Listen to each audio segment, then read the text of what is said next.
Ha sido un gusto, es un momento especial poder participar. De algún modo, cada uno de los que trabajamos en propiedad horizontal, desde administradores, miembros de consejos, eh, comunidades en general, eh, revisores fiscales, Permítame, contadores, abogados, etcétera, siempre de algún modo nos encontramos todos en un momento histórico de la propiedad horizontal. Quiero darle la bienvenida a este gran foro al doctor Gerardo Duque, que es el presidente de FEDEACOL, que es la Federación de Colegios de Abogados eh, de Colombia. También la doctora Raquel Cruz, es la gerente de BIC Alta Gerencia. La doctora Janet Huertas, directora de la Mesa Nacional de Propiedad Horizontal. El doctor Juan Carlos Montoya, presidente de Penal PH, la Federación Nacional de la Propiedad Horizontal, la doctora Erika Cubillos, la directora de Saber Lonja Certificaciones, y doctor Estanislao Rosso, gerente de RC Inmobiliarios. Todos hacemos parte de los integrantes de la Cumbre Nacional de Propiedad Horizontal, sumado a otros tantos más, que son alrededor de 40 integrantes actuales que hacen parte de las diferentes agremiaciones y grupos a nivel nacional, a lo largo y ancho de nuestro país. Grupo al cual siempre estaremos abiertos a sumar, ya que se ha hecho un trabajo maravilloso y gran parte de este trabajo que se ha estado haciendo suma y forma parte. Entonces, bienvenidos todos a este gran foro nacional. Y quiero iniciar haciendo una introducción general dentro de lo que ha sido este proceso.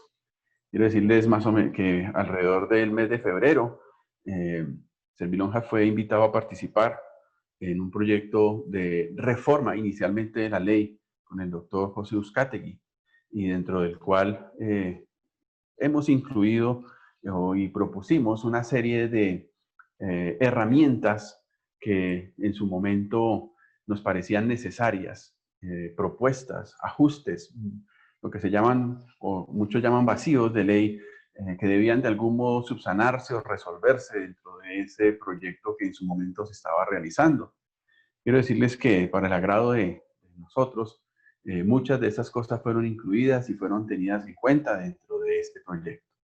Con el paso del tiempo, hubo una fusión de José Daniel López, otro representante de la Cámara, quien también estaba participando en un proyecto, en este caso sí una derogatoria a la ley, en la cual el trabajo de los dos representantes se fusionó y generó un nuevo documento que al principio pues no teníamos claro qué era, cómo era y dónde había salido. No obstante, este trabajo, entonces les decía, ¿no? Se genera esa fusión y esa fusión genera un documento que involucra una serie de cosas. Claro, cosas que eran importantes incluirlas, pero también otra serie de cosas, figuras nuevas, un poco extrañas y tal vez algunas inclusiones, pero principalmente algo inesperado que era una reforma general a la ley 675 con una derogatoria y un nuevo proyecto de ley. Dentro de los cuales, pues al fusionarse y al incluirse otros gremios, se generan, digamos que algunas inquietudes, preocupaciones, etcétera.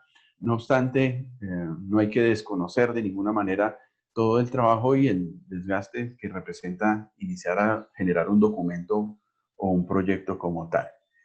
Quiero referirme ahora de manera muy general y rápida a lo que dentro del documento o el proyecto de reforma se habla de la exposición de motivos. La exposición de motivos de esta norma en general tiene varios aspectos. Entonces, primero, pues es algo que no es desconocido para ninguno de nosotros, que es el aumento de las propiedades horizontales en el país. Y pues lo que ha transcurrido durante el paso del tiempo, los años, 19 años, con la ley 675 nos ha enseñado muchas cosas y ha generado también muchos vacíos. En caso de los incrementos de la propiedad horizontal, 32.8% de las personas viven en apartamentos. En Bogotá el porcentaje es el 44.22%, en Antioquia el 44.66%, Medellín el 55.73%, en Atlántico, Barranquilla, son porcentajes bastante altos, de lo que es la incidencia de la propiedad horizontal. Y la firma Radar identificó que con la base de las cifras del DANE sobre el censo de las edificaciones del 2018, previamente citado, bueno, más del 60% de la población del país vive en propiedad horizontal. Y en el segundo trimestre del 2018 se inició la construcción de más de 3.971 unidades de vivienda, donde 28.234 fueron destinados a apartamentos. Y eso genera toda una situación. Varios proyectos de ley e iniciativas que se han radicado en el Congreso de la República, que se citan allí, de los cuales ninguno, digamos, que ha pasado. Y básicamente el análisis de muchos aspectos dentro de lo que es la razón de ser de reformar esta ley de propiedad horizontal o hacer ajustes o cambiarla o lo que se haya propuesto inicialmente. Pero cuando hablamos del tema de por qué y por qué es tan necesario incluir muchas cosas de la ley, por ejemplo, la Oficina de Asesoría Jurídica del Ministerio de Vivienda de la Ciudad y Territorio han presentado cerca de 2.000 consultas en relación al régimen de propiedad horizontal. Y dice, mayoritariamente referentes al administrador, son 332 consultas. A su vez, asuntos comunitarios que pueden encontrarse disgregados en diferentes motivos de la consulta, 43 consultas para temas de convivencia, 55 para de zonas comunes y manual de convivencia 12. O sea, el mayor tema que ocupa a las entidades de la Oficina Jurídica del Ministerio de Vivienda son casos referentes a conflictos con los administradores de propiedad horizontal. De igual manera, de acuerdo con el Instituto Distrital para la Participación Ciudadana, en Bogotá entre enero y junio del 2018, en el área de atención al usuario, de una base de 281 personas se presentaron quejas en los siguientes conflictos de propiedad horizontal. Con relación a los administradores, el 25%, manuales de convivencia el 12%, ruido el 8%, multas y sanciones el 5%, manejo de dinero el 5% y revisoría fiscal el 5%. En ambos casos, siempre encontramos que los problemas más grandes que se han presentado en los conflictos son con administradores de propiedad horizontal. Y eso, digamos que no es un tema desconocido, raro o extraño, porque efectivamente yo puedo decir que como entidad asesora de la propiedad horizontal, la mayoría de los problemas y conflictos que efectivamente llegan también a nosotros hacen referencia a conflictos entre administradores, miembros de consejo de administración, etc. Entonces, digamos que uno de los aspectos fundamentales dentro de este proyecto hace referencia a precisamente eso que hemos compartido, y es los administradores de propiedad horizontal. Nos toca a todos como participantes de este grupo de la propiedad horizontal, como agremiaciones. El tema de la propiedad horizontal, los administradores, es uno de los temas fundamentales que hoy trataremos. Pero primero, ahora quisiera solo darle un tiempo a la doctora Janet, que a modo de introducción también tiene que compartir un par de cositas. Muy buenos días, doctor Andrés. Buenos días, compañeros aquí ponentes del foro. Bueno, doctor, esta mañana, antes de la reunión, el doctor José Daniel López, estuvimos hablando con él sobre el tema precisamente de este foro. Y él quiere informarles algo importante, darles 2 puntos. Uno, es la voluntad de diálogo. Ellos en su proyecto, él como cabeza del proyecto y los asesores y las personas que lo están acompañando, quieren entablar a Colombia, a toda la propiedad horizontal nacional, una voluntad de diálogo. Están dispuestos a dialogar, a mirar todos los cambios que quieran hacerse a esta reforma y mirar hasta dónde pueden llegar. Y 2, unión de interlocutores. ¿Qué quiere él? Quiere que toda la propiedad horizontal que se maneja a nivel nacional en todos los municipios, regiones, departamentos, llámenle como quieren, se unan a un solo propósito, a llevar a cabo y a sacar adelante este proyecto. Precisamente, doctor, quería hablar sobre la cumbre. La cumbre, este es el objetivo principal de la cumbre. Es nosotros, absolutamente toda la propiedad horizontal en esos grupos poblacionales de propiedad horizontal o esos agremiaciones, empresas, lonjas, federaciones y la instancia de participación que es nuestra Mesa Nacional de Propiedad Horizontal, nos unamos a recopilar toda esa documentación y hacer un solo documento para coger este nuevo proyecto y unificarlo. Esperamos que las personas que estén detrás del doctor López puedan apoyar y atender nuestros argumentos con respecto a este proyecto.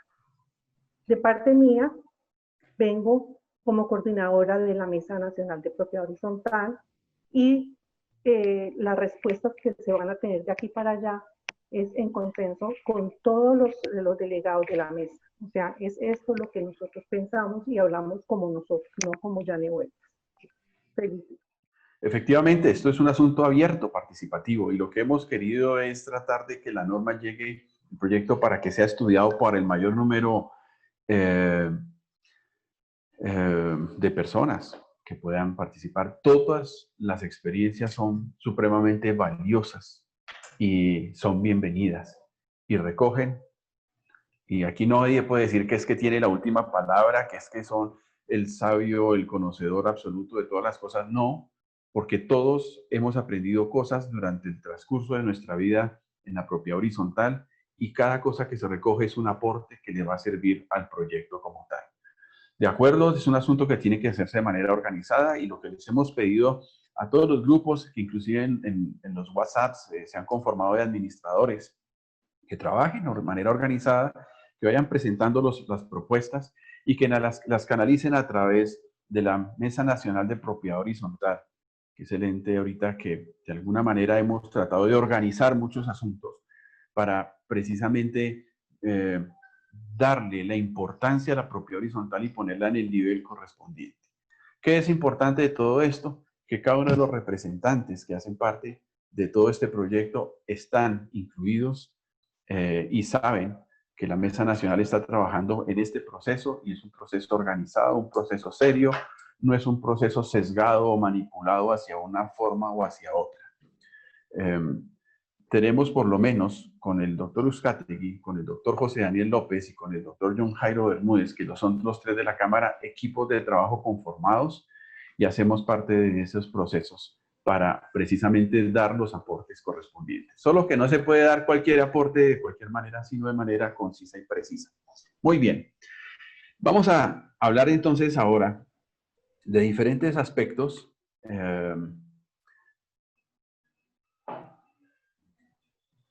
tenemos algunos puntos que queremos tratar. La primera pregunta que quiero hacerles a cada uno de ustedes es, ¿reforma o derogatoria? Eso siempre ha sido uno de los temas que ha generado mayor polémica dentro de este proyecto. ¿Y por qué piensan que debe ser de una o por qué piensan que debe ser de otra? Entonces, está abierta la participación de cada uno de ustedes. ¿Quién quisiera dar inicio? Vamos a pedirle entonces al doctor Gerardo Duque. Adelante. Pues sin negar a dudas, lo que usted manifestó, doctor Andrés Bermúdez, es imperiosa una reforma a la propiedad horizontal. Tal como usted lo señaló, se ha exponenciado de manera elevada la construcción y los que vivimos en propiedad horizontal. Y yo considero que en el desarrollo que ha tenido las leyes de propiedad horizontal, le recordamos que llevamos más de 70 años, porque una de las primeras leyes fue la ley 182 de 1948. Posteriormente, la ley 16 también desarrolló actividades de propiedad horizontal. Y una de las grandes, para mí de manera personal, una de los grandes íconos en propiedad horizontal es la ley 675 de 2001. Ustedes saben que a nivel latinoamericano es la primera ley y a nivel iberoamericano es la segunda ley de propiedad horizontal. De manera pues que esta ley 675 requería de suma importancia la intervención por parte del Congreso de la República de Colombia a través de diferentes honorables representantes a la Cámara en hacerle una mirada a este gremio que ha sido afectado notablemente, como es la propiedad horizontal. Entendemos que en el desarrollo de la Constitución de 1991, la ley 675 recogió, sin lugar a dudas, diferentes principios constitucionales. Y es ahí donde yo quiero llamar la atención, que en primera instancia, por supuesto que la reforma es bienvenida, pero esa reforma tiene que ir acompañada de lo que usted manifestó, doctor Bermúdez, que es que la participación democrática de todos los actores que estamos acá presentes, de la mesa de propiedad horizontal, por supuesto que sabemos que todos no tenemos la varita mágica para poder darle a cada uno de los actores de la propiedad horizontal todo lo que ellos requieran. Pero me parece a mí que estos escenarios académicos que estamos realizando es con ese fin, para que cada uno aporte lo que de manera muy sencilla, muy básica requiera en esta tan anhelada reforma que por supuesto que comparto y apoyaremos desde la Federación de Colegios de Abogados de Colombia. Por supuesto que hay que hacer muchas aclaraciones, hay que adecuar ciertas normas jurídicas en lo que tiene que ver con el desarrollo normativo de este proyecto de ley. Por supuesto que acompaño esta reforma. Ok, muchas gracias. Adelante, doctora Janet. Con respecto al punto, quiero decir, y vuelvo y repito, que es un resumen que nosotros hicimos muy cortico, muy pequeño, pero frente a la modificación de la ley, de la mesa tiene la siguiente posición. No es pertinente ni oportuno, ni necesario derogar la ley 675 del 2001. Lo adecuado es reformarla para aclarar los vacíos que tiene y actualizarla de acuerdo a las condiciones actuales al régimen de propiedad horizontal. ¿Qué es lo que más preocupa? Las consecuencias económicas.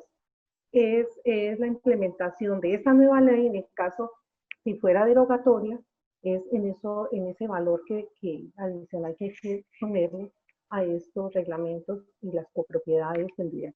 Y tampoco contaron en este artículo a las BIP y BIS y BIPA, o incluyendo también las copropiedades de estratos bajos.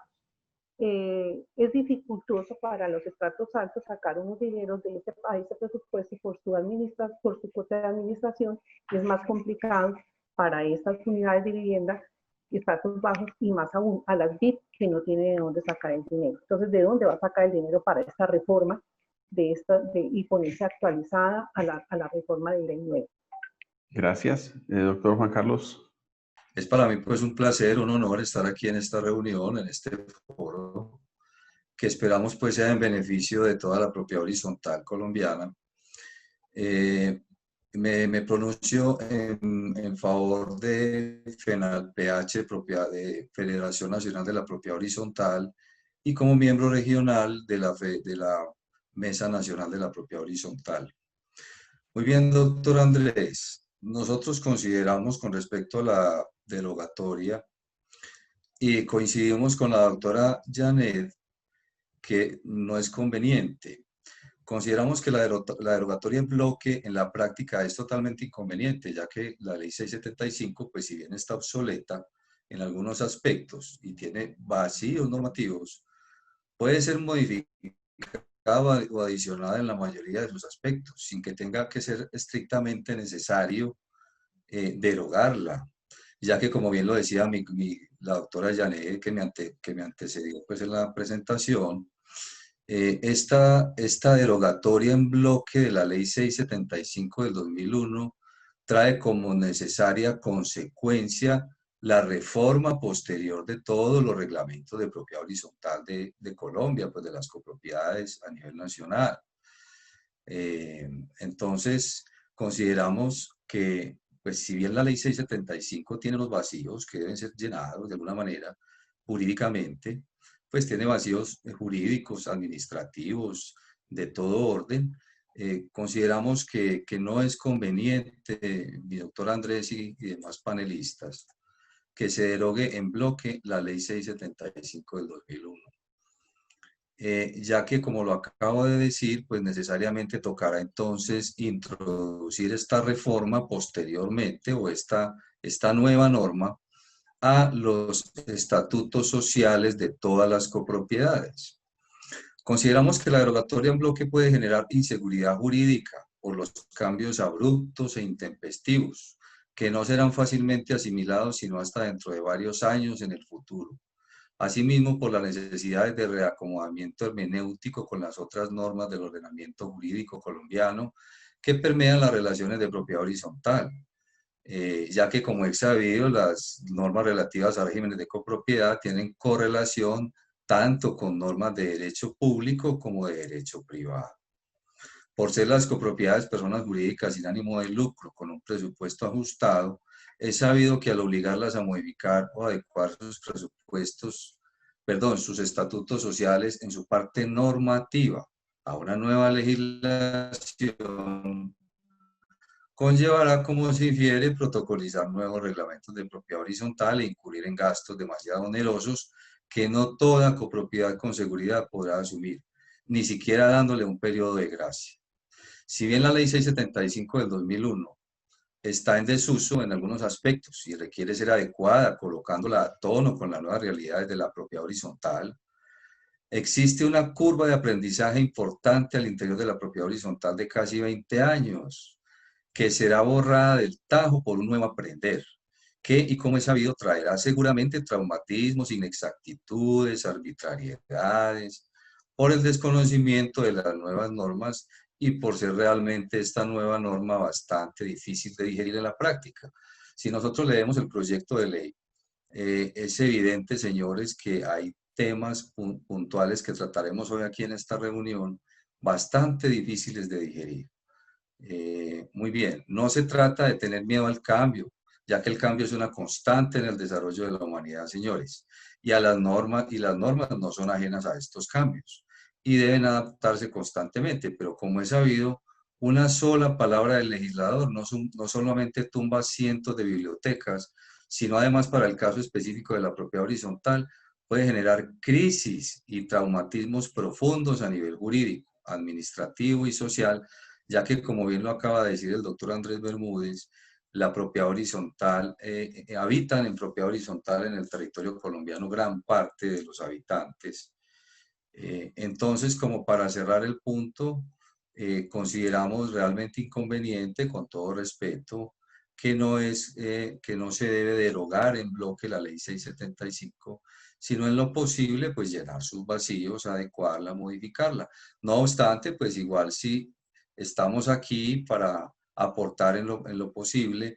También le solicitamos a todas las personas que habitan en propiedad horizontal, que participen activamente en esta reforma, en este proyecto de ley, desde su propio punto de vista, desde el punto de vista jurídico, administrativo, financiero. Invitamos a todas las personas del territorio nacional a que aporten a esta nueva reforma. Muchísimas gracias, doctor Andrés. Hasta ahí mi intervención con respecto al tema de la derogatoria. Muchas gracias, doctor. Doctora Erika, adelante. Frente a esta pregunta, pues definitivamente ni derogatoria ni reforma. La razón de ser inicial de todo este proyecto de ley debió haber sido a través de los decretos reglamentarios, a lo que ya todos entendíamos como vacíos de la ley 675. Es decir, que debimos haber implementado unos nuevos decretos o leyes donde se estipularan partes específicas de los órganos de administración, como en este caso es el régimen del administrador de propiedad horizontal, y no contemplarlo dentro de la derogatoria de una ley. Asimismo, la derogatoria implica de por sí gastos innecesarios al Estado, al órgano judicial y administrativo estatal, que sin duda alguna, después de esta crisis y época de pandemia, pues se nos avecina es una crisis económica a nivel nacional. Así las cosas, pues es importante apoyar desde la reforma este proyecto de ley, pero no descuidar desde ningún punto de vista lo que debió haber sido en su momento el comienzo de todas estas propuestas, basados desde los reglamentos, las disposiciones en decretos reglamentarios a la ya existente ley 675 del 2001. Es esa precisión pequeña que quería aportar. Gracias, doctor Estanislao Rosso, adelante. Dentro de la conveniencia o no conveniencia en estos momentos de un proyecto de ley que reforme la ley 675 de 2001, hago es un llamado a toda la parte de la técnica legislativa. En días pasados escuchábamos del proyecto de ley que eventualmente estaba dado a un manejo de técnica legislativa como se le da a todos los proyectos de ley, pero es en ese punto donde eventualmente se dan los vacíos. ¿Por qué? Dentro del proceso de cómo se hace una norma y la técnica legislativa, y acudo a las enseñanzas de Castel, nos dice que el legislador y los técnicos legislativos en el proceso de la misma deben tener en cuenta el conocimiento, las enseñanzas, así como los requerimientos que dan los cambios sociales. Y el cambio social que viene pidiendo a grito la propiedad horizontal, lo decía ahorita la doctora Erika Liliana, precisamente es el decreto reglamentario, la parte que maneja el reglamento de idoneidad del administrador de la propiedad horizontal, y yendo un poco más allá, pues caramba, la ley que realmente legisle sobre el administrador de la propiedad horizontal.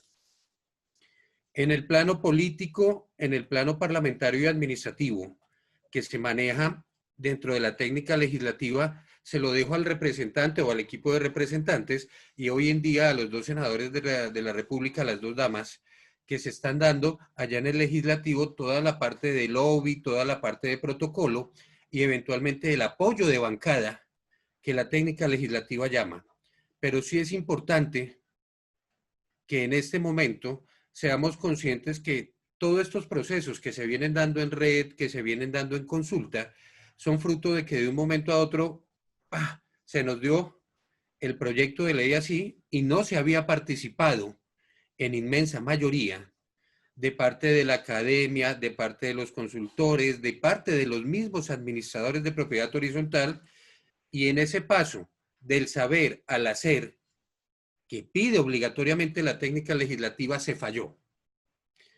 En estos momentos, ¿qué estamos haciendo nosotros? Nosotros estamos pasando de ese saber a ese hacer y pidiéndole muy respetuosamente a los parlamentarios que las necesidades que tiene el gremio y el sector de la propiedad horizontal se materialicen a través de un cambio, y es la reglamentación que estamos solicitando. A todos los compañeros de cumbre, a todos los compañeros de la mesa, pues eso es lo que se viene dando, y aprovechar que uno de los elementos importantes de la técnica legislativa es la voluntad política, y en estos momentos se ve plasmado, al menos en una buena parte, que existe esa voluntad política que en otras oportunidades no habíamos percibido o que realmente no se venía dando. Solicitar que atiendan a esa parte, realmente, que se haga la consulta, que se permita la participación y que no pase como en otros procesos de formulación de posibles leyes, que se cierren a la banda y realmente no se escuche al gremio de la propiedad horizontal en este sentido. Y al técnico legislativo y a aquellos que redactaron, que le dieron el estilo, que supuestamente o aparentemente le han dado la estructura lógica que debe tener un proyecto de ley, que cuenten organizadamente con nosotros, la propiedad horizontal, y que se vea tanto la conveniencia social, la conveniencia política y además que sea consonante con el ordenamiento jurídico vigente y que tenga presente toda la parte de constitucionalidad del texto completo del proyecto de ley. Y no voy con la derogación, requiero y solicito muy respetuosamente que se complemente la ley 675 y apoyo lo dicho por la doctora Erika Liliana Cubillos y sé que también de la doctora Raquel Cruz, que nos reglamenten la ley 675 de 2001. Gracias, doctor Estanislao. Doctora Raquel, adelante. Apoyo totalmente la postura de la doctora Erika, el doctor Estanislao. La norma en sí, 675 del 2001, es una norma de esencia autorregulatoria. Artículo 5, en sus últimas líneas, lo que necesita la propiedad horizontal, por favor, déjenlo inmerso en su reglamento de propiedad horizontal. Desde el inicio de la norma nos abre un panorama y un espectro súper amplio para el tema de autorregulación. Y ahí es donde estamos fallando, porque retomo las palabras, ni derogatoria ni reforma. Lo que necesitamos es una reglamentación de la misma norma y que los reglamentos de propiedad horizontal que inicialmente son realizados en su totalidad por el constructor, es que al momento de realizarlos tenga en cuenta un sinnúmero de aristas y de situaciones que se van a ver inmersas las personas que van a vivir dentro de, que se van a adoptar, perdón, a vivir en un régimen de propiedad horizontal. Y como lo dice es el borrador de la reforma, es un régimen especial, son situaciones especiales, las cuales se están dejando por fuera. Si nosotros, pues más adelante en las otras preguntas, hablaremos de este tema, de la parte ya sustancial. Pero mi llamado es a que nosotros tengamos muy en cuenta cuál fue el deber ser inicialmente cuando se creó la ley 675 del 2001. Y era que el gobierno tenía una obligación especial y era taxativa. Regule esta norma. Póngase a trabajar en la regulación. Pero vimos que ya nos volvimos mayores de edad, llevamos más de 18 años con esta norma y este fue el inconveniente, que no se hizo la regulación. En los reglamentos de propiedad horizontal tampoco se aplicaron. Entonces ahora tenemos una nueva ventana, una nueva alternativa, que es una derogatoria o una reforma, a lo cual no estoy de acuerdo. Y sí soy muy partidaria del tema de las reglamentaciones y de las regulaciones internas claras para todos los actores. Igual es la misma posición que tenemos desde la Mesa Nacional de Propiedad Horizontal, a la cual también pertenezco, por la Regional Tolima, donde inicialmente todos estamos al unísono en que derogatoria no. Entonces, esa sería mi intervención en el tema, sí, derogatoria o reforma. Perfecto, muy bien. Gracias a todos. Bueno, ¿qué tengo que decir yo al respecto? Yo pienso que de una manera u otra, cuando yo he tenido la oportunidad de viajar por las diferentes ciudades de nuestro país, siempre estaba el llamado de los administradores de que buscáramos el momento, la manera de que de algún modo se profesionalizara la administración de la propiedad horizontal, se regulara esto y bueno, tal vez no con la figura que todos quisimos o queríamos, en todo de una manera u otra, pues se inició un proceso y está andando y está cursando y con bastante fuerza.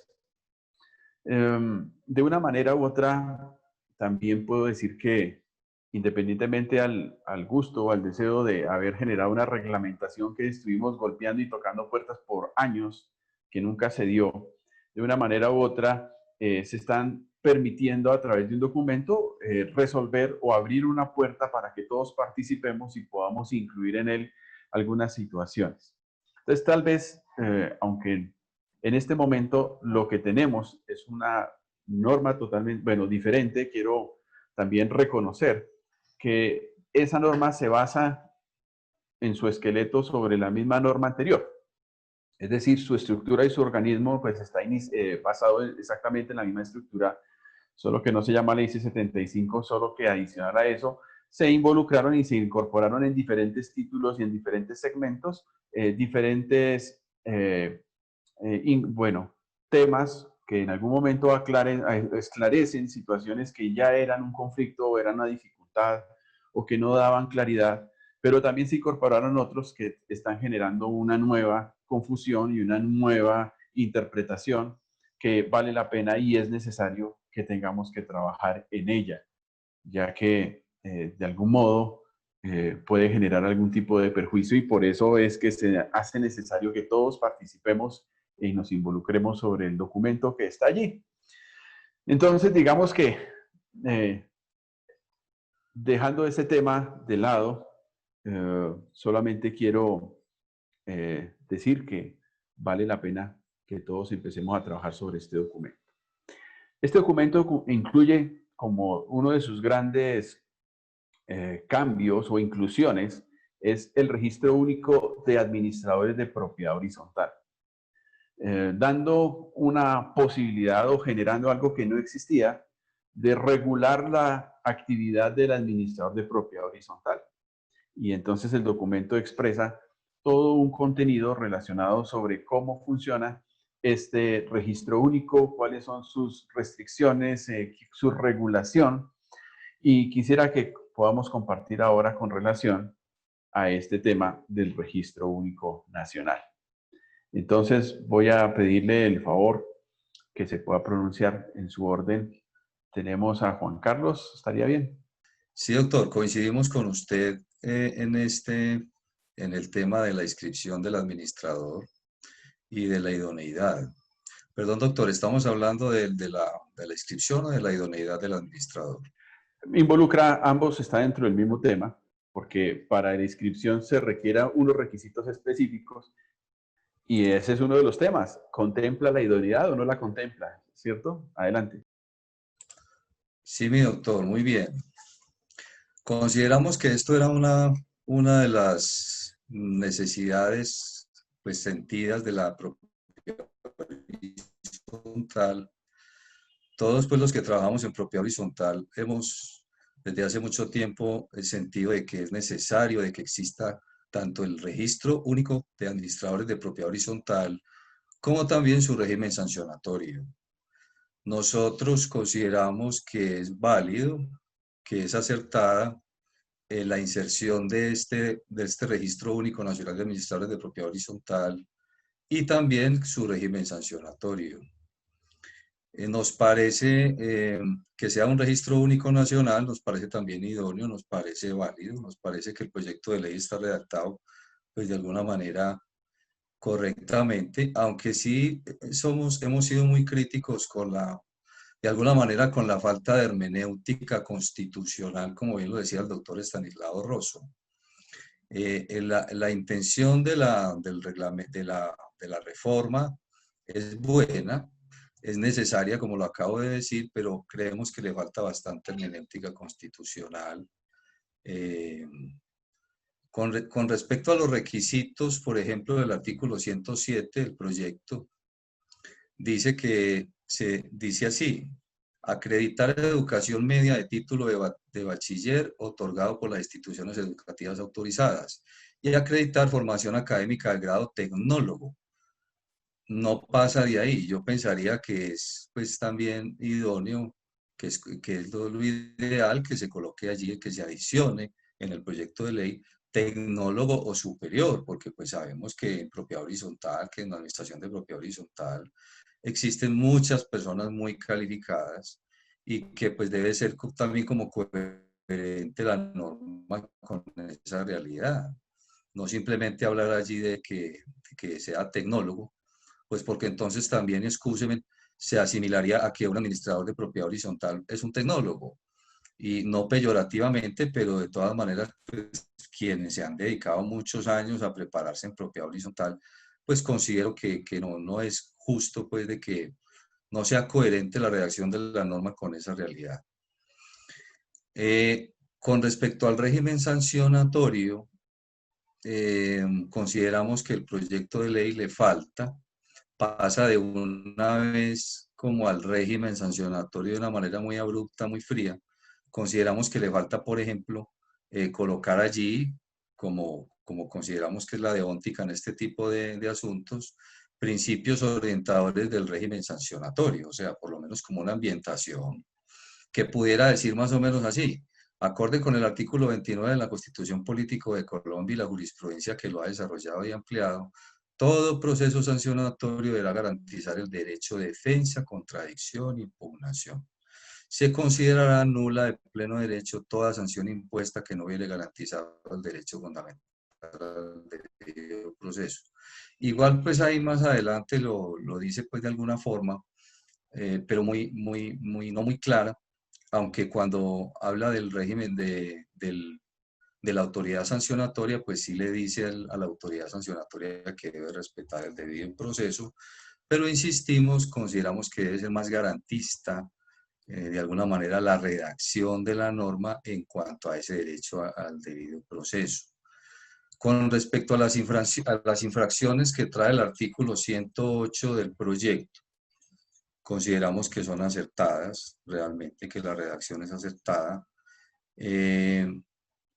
Los tipos de sanción me parece que son discutibles, igual pues debe quedar en la norma final algún tipo de sanción, obviamente, pero creo que son demasiado estrictos, señores. Creo que, a ver, claro pues que tiene una morigeración entre faltas leves, graves y muy graves, pero consideramos que pues por ser el administrador de propiedad horizontal, pues por ser es una actividad laboral inherente a la dignidad humana, a otros derechos fundamentales, pues no debe ser tan estricta en principio. Obviamente que cuando cometan faltas graves, sean reincidentes, pues sí debe acudirse a una sanción estricta.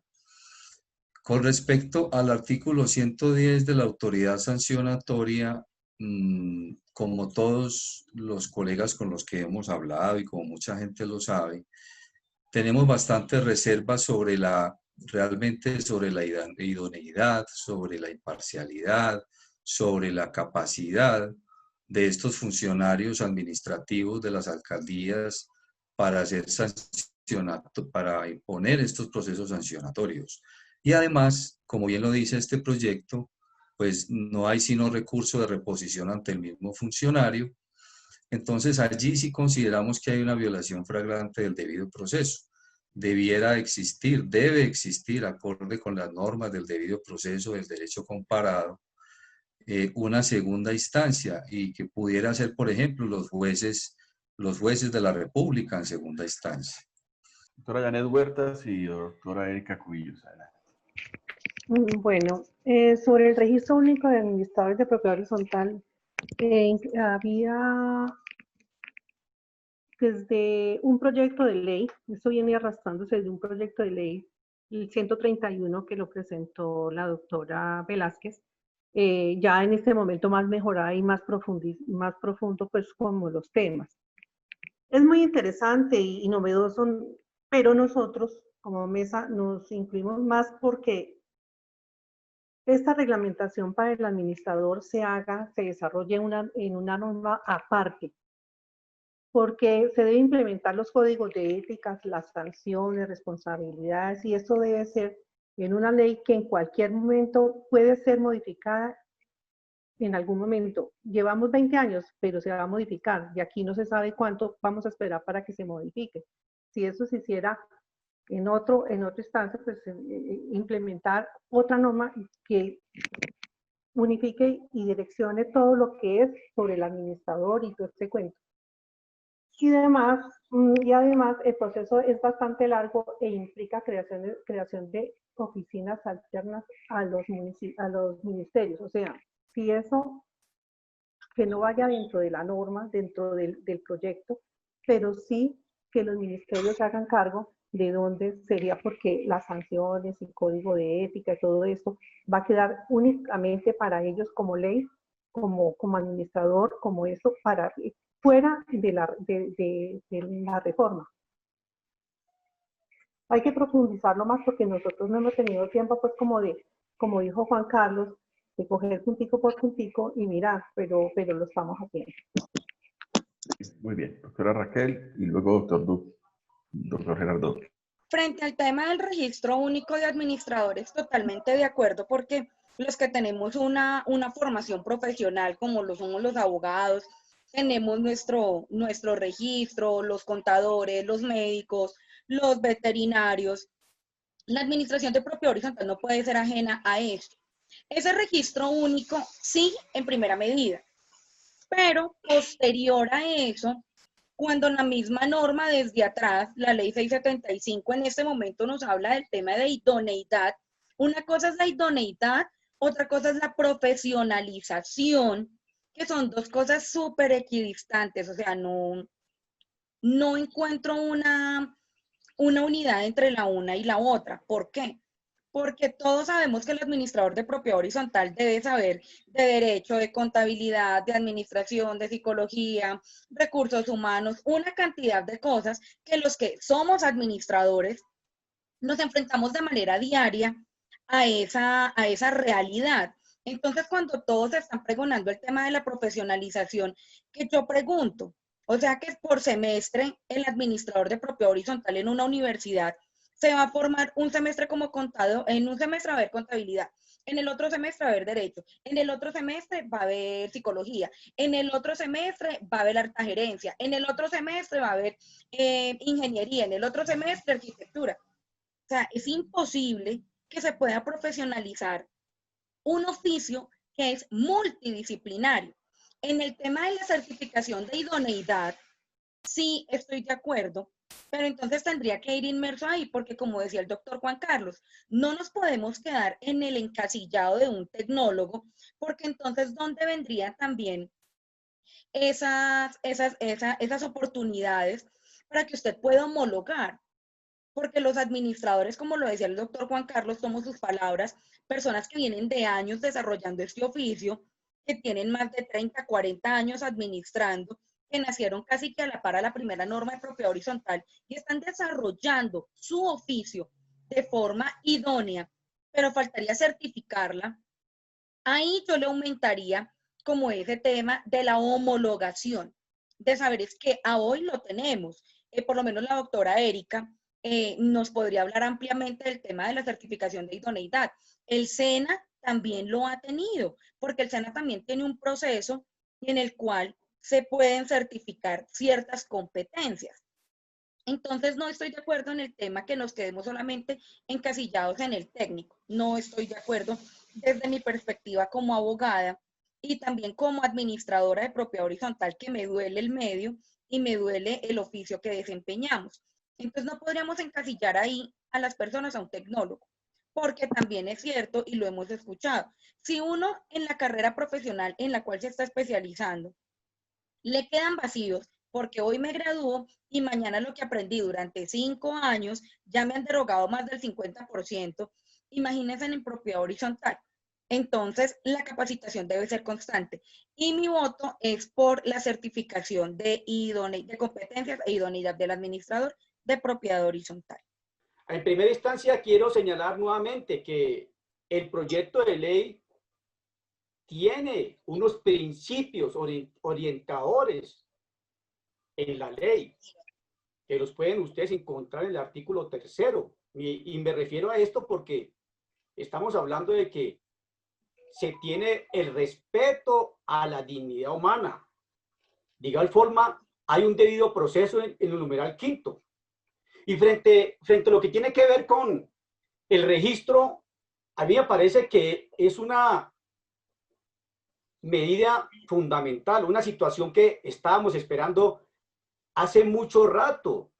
Quienes actuamos en el gremio de propiedad horizontal, se había articulado desde tiempo atrás el registro de los administradores en propiedad horizontal. Lo que pasa es que les recuerdo a ustedes que la hoja de vida de una persona tiene dos componentes. Una cosa es la idoneidad, que son las credenciales que usted puede aportar, y otra cosa es la experiencia. A mí me parece que el hecho de que se refieran a la palabra técnico, pues eso de fondo no cambia en ningún momento la participación en lo que tiene que ver con las competencias. nosotros sabemos y tenemos conocimiento que hay muchos administradores que llevan muchos años ejerciendo su oficio, pero carecen de la idoneidad que son los cartones. Pero precisamente es una oportunidad grandiosa para que los que estamos involucrados en capacitaciones, estamos involucrados en empresas, para certificar los administradores, pues ahí está la oferta y la demanda. Estamos preparados para capacitar a todas las personas que tienen su experiencia, obviamente frente a las competencias que requiere un administrador de propiedad horizontal. Nosotros habíamos propuesto también cómo funcionan en otras profesiones. Nosotros habíamos manifestado en compañía con la Federación de Lonjas, que lidera el doctor Andrés Bermúdez, se había propuesto que, por supuesto que era importante que también se establecieran los colegios de administradores en propiedad horizontal, que fueran los que tuvieran el registro y fueran los que expidieran las correspondientes tarjetas profesionales, por llamarlo así, para certificar a los administradores. Porque así como funciona en el Consejo Nacional de la Medicina, el Consejo Nacional de Odontología, el Consejo Nacional de Arquitectos y Contadores, también se puede establecer una entidad mixta, una entidad pública que convoque a todos los profesionales. Si es que queremos tener esa credencial de profesionales, pues ahí está abierta la puerta para que el Estado colombiano, a través del Consejo Nacional de Profesionales, también certifique a quienes son profesionales. Pero a mí me parece que dejar esto muy cerrado podía afectar derechos fundamentales. A mí me parece que aquí no se puede discriminar a nadie. Bienvenido todas las personas que puedan participar. Por supuesto que el derecho al trabajo es un derecho fundamental y apoyamos lo que está ahí en el escrito. Por supuesto que estos escenarios académicos es para eso. Nosotros tenemos mucho tiempo. Este proyecto de ley va a caminar en el Congreso 2 años. O sea, tenemos la oportunidad de presentar nuestras proposiciones para hacer las diferentes objeciones a cada uno de los artículos. Muy amables. Gracias. Doctora Erika, adelante. Bueno, muchas gracias. Definitivamente, pues el registro único de administradores de propiedad horizontal planteado en este proyecto es acertado. Es algo que de todas maneras se estaba pretendiendo generarle el reglamento a la actividad del administrador de propiedad horizontal. En ese sentido, pues sí estamos de acuerdo con la existencia de ese registro único de administradores de propiedad horizontal. En su momento también tendrá, porque no está incluido dentro del proyecto de ley, cómo se va a regular ese registro único de administradores dentro de los requisitos. Doctora Erika, se le fue la señal. Bueno, mientras vuelve la señal, no sé, doctor Estanislao, ¿también quiere aportar algo?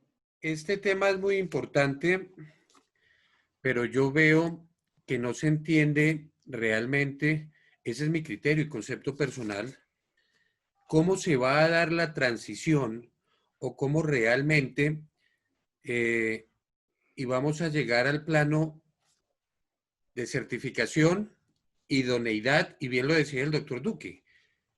El desarrollo jurisprudencial, el mismo desarrollo constitucional hablaba de idoneidad, en que la prueba de idoneidad es el cartón, es el título. Y así lo ha dado la Corte Constitucional ya en una línea jurisprudencial bastante amplia. Pero con reforma, sin reforma, que quede la ley 675 reglamentada, que nos acabe en la ley 675.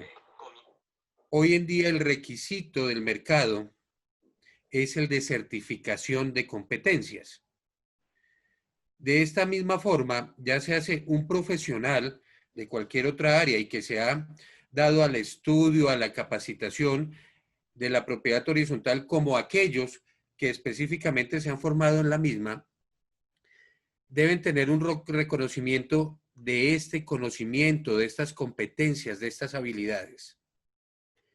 Yo veo que es la certificación la ruta a través de un régimen de transición para que eventualmente se evalúe y se califique al administrador de la propiedad horizontal y que deje de ser un oficio no regulado y pase a ser un oficio regulado en términos técnicos y se lleve a través de la competencia, pues hombre, a ubicarlo y encasillarlo ya se hace en el segundo, en el tercer año. Y doctora Raquel, cuando pedimos la profesionalización de la administración de la propiedad horizontal es eso, y que incluso vemos por el contenido de competencias, por el contenido de temáticas que maneja, que es mucho más robusto que la misma administración de propiedad horizontal. Respecto del registro, se viene pidiendo en el país hace muchísimo tiempo, incluso en el espacio de cumbre, dentro de ese gran acuerdo nacional se habló de tener un registro de los administradores en determinado momento, eso sí, previa autorización y todo el manejo de la parte ética, de la parte conductual, respecto de los administradores de las diferentes organizaciones que hacemos parte de cumbre. Creo que es importante la lectura de esto dentro de la misma estructura del proyecto, porque una de las virtudes y de las habilidades que tiene el técnico legislativo, y créanme que voy a marcar muchísimo este tema, es el entender y el interpretar lo que en este caso nosotros y muchísimos más en el país les estamos transmitiendo y que lo logren integrar en el proyecto de ley. Bienvenida a las competencias. Hace parte de esa ruta de transición. La parte de la homologación, doctora Raquel, es importantísima y vamos en camino a la idoneidad, y lo está pidiendo la propiedad horizontal y los administradores en todo sentido, por calidad, por pertinencia, por calidad en el servicio, por competencia, por cumplimiento. Y recordemos incluso que el cumplimiento legal es muy importante en el desarrollo de los oficios y de las profesiones, y no nos olvidemos que el compliance, en la parte de lo que es el cumplimiento legal, Se fue su sonido. Quiero solamente para aportar un poquito a lo que ya ustedes han estado conversando. Hay varias preocupaciones. O sea, 5 años, o sea, nadie se ha puesto a pensar la rotación tan grande que tienen los administradores de propiedad horizontal. Es una rotación absurda. Tengo muchos casos de administradores que en un solo año cambian el administrador 4 veces. Por una razón, por otra, por la que sea. Ahora, esto es una gran bolsa donde entran administradores por un lado y salen por el otro. Cuando nosotros tenemos nuestro grupo de administradores reportados en nuestras bases de datos, nos damos cuenta que en un año ya muchos de ellos ya no son administradores y muchos otros llegan a ser administradores. Entonces se vuelve un tema de rotación. Ahora, mi pregunta es, esto que hemos hablado, de que el 60% de los colombianos vivimos en propiedad horizontal de acuerdo con las estadísticas del DANE, entonces uno empieza, ¿cuántos administradores necesita el país para administrar las copropiedades? Comerciales, mixtas, etcétera, porque es que ese 60% me está hablando de administraciones residenciales, pero ¿qué de las comerciales, qué de las industriales, zonas francas, etcétera? Suma otro poco más. Ahora, si estamos diciendo que el administrador debe tener ciertas características y que solamente dentro del registro inicialmente entran los que tienen 5 años de experiencia en la propiedad horizontal sin tener en cuenta la idoneidad para absolutamente nada, solamente experiencia, y quedan 12 meses en esa transición y a partir de eso solamente los que han hecho una carrera técnica o tecnóloga en propiedad horizontal son los que pueden administrar. Yo me pregunto, ¿quién va a administrar entonces? Esa es una transición demasiado corta para pretender que los administradores que actualmente administran, tal vez con 1 año, con 2 o con 3 o con 4, tienen que cumplir 2 requisitos. 1, sacar tiempo para capacitarse. Muchos administradores no tienen ni siquiera el tiempo para capacitarse, porque se están ganando la vida administrando. 2, el SENA, yo no sé si tiene la infraestructura y la capacidad suficiente para, en 1 año, capacitar a ese mundo de personas administradores para que lo logren. El SENA sabe que muchos son los que se inscriben y pocos son los que terminan.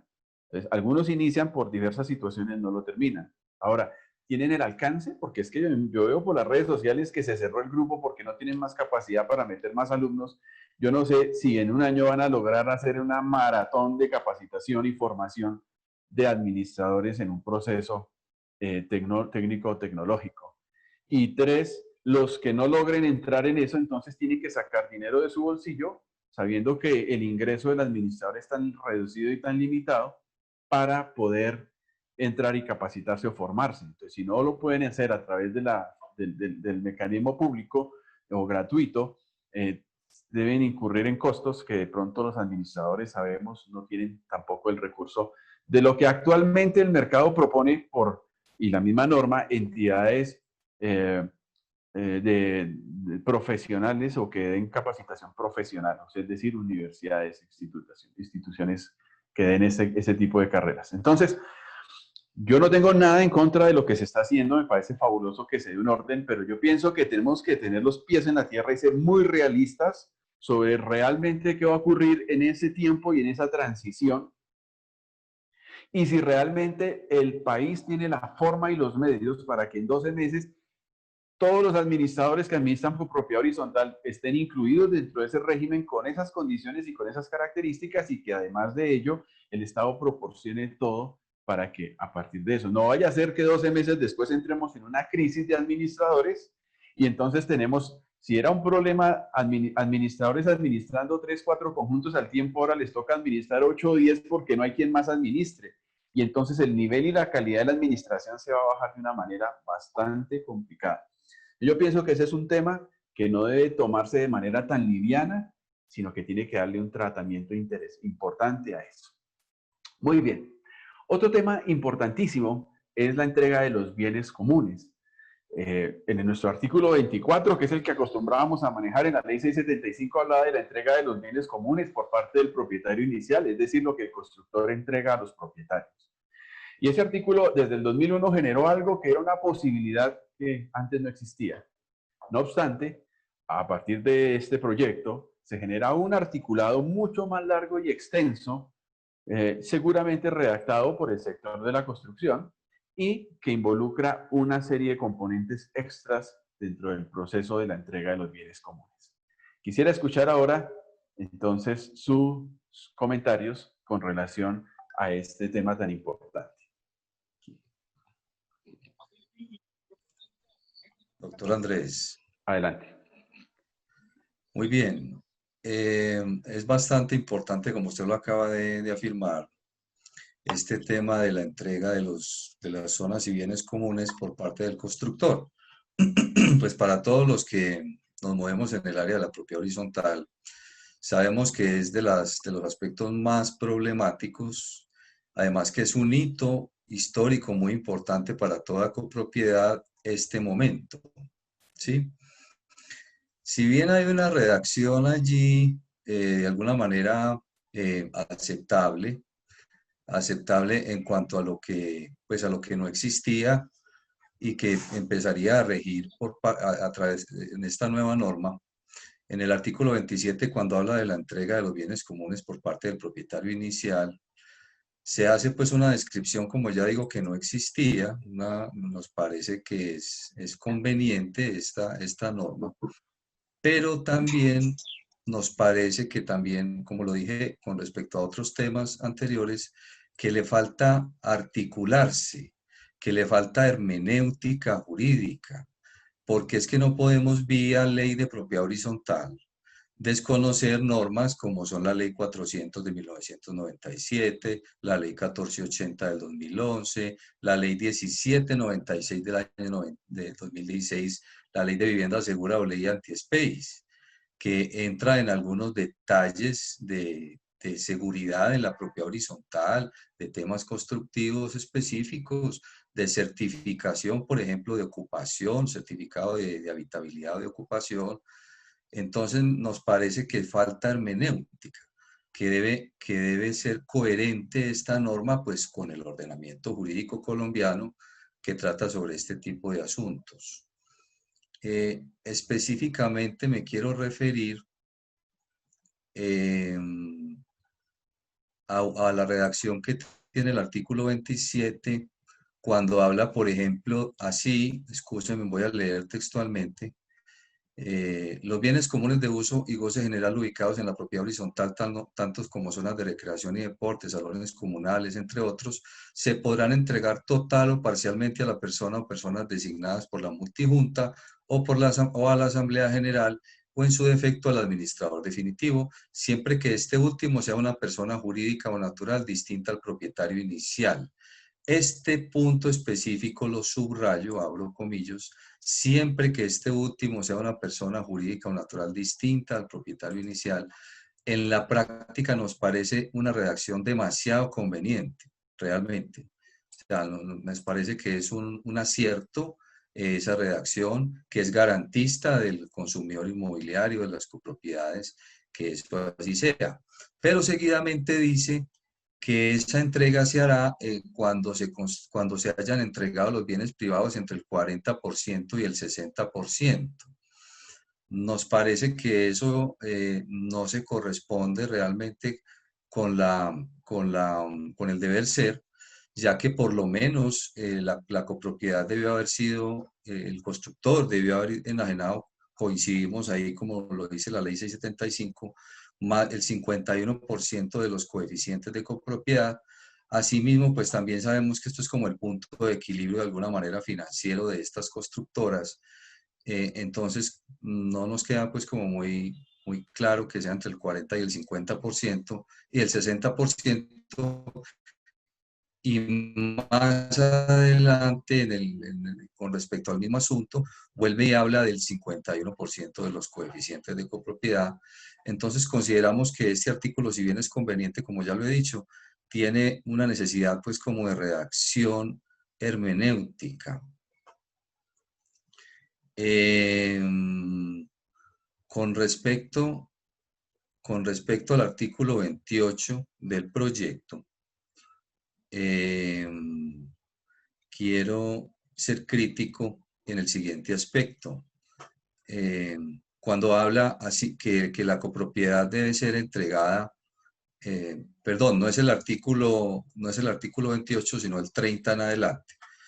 Cuando habla del procedimiento para la entrega de recibir bienes y zonas comunes, vuelve y habla otra vez del 51% de los coeficientes de copropiedad,